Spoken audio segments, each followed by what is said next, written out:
Okay, so your task is on parallel lines today. So I'll just briefly explain how we know that two lines are parallel.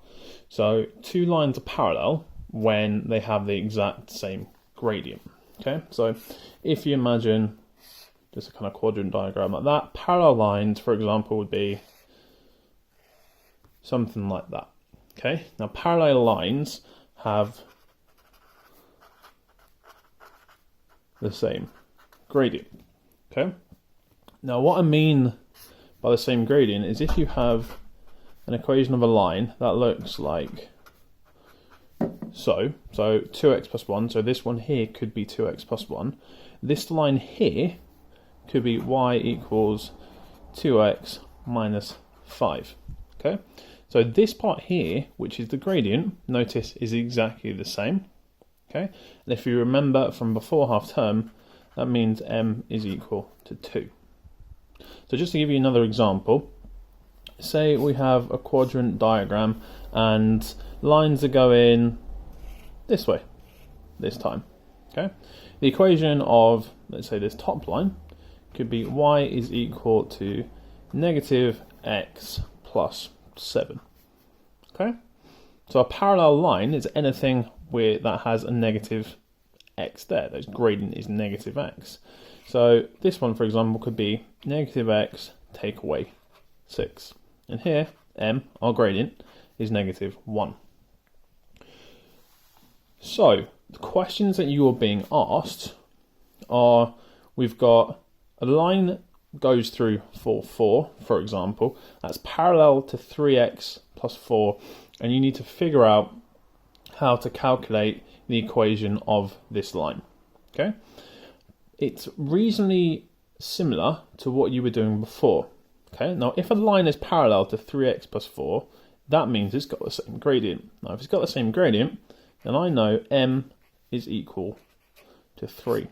Okay, so I write same gradient. Okay, so same gradient, so m has to be equal to 3. If it's parallel to 3x plus 4, its gradient has to be equal to 3. Now, to work out the equation of it, this is where this comes in again.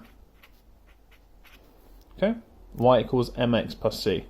Now, you've got the gradient, and I've got a coordinate here, and if you remember from before, the coordinate means I've got an x value and a y value. So using y equals mx plus c, you put the y value in, you put m in, you put x in,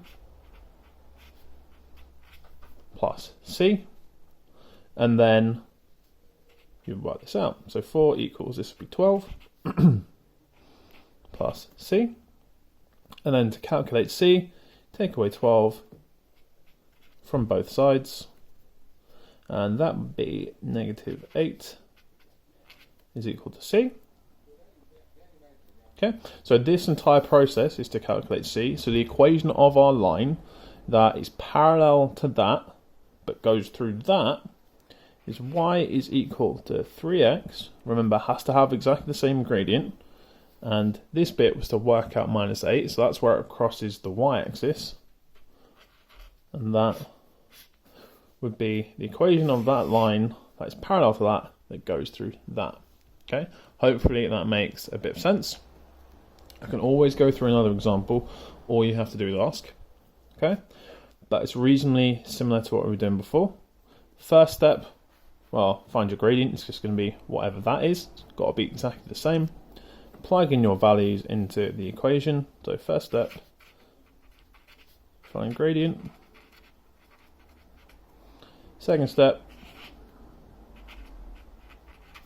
plug into y equals mx plus c to find c, and it's the same gradient,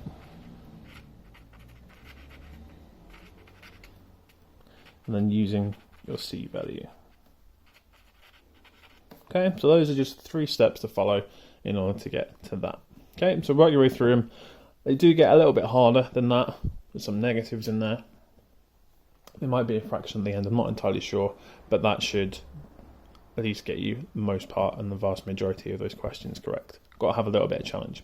So good luck and welcome back after half term.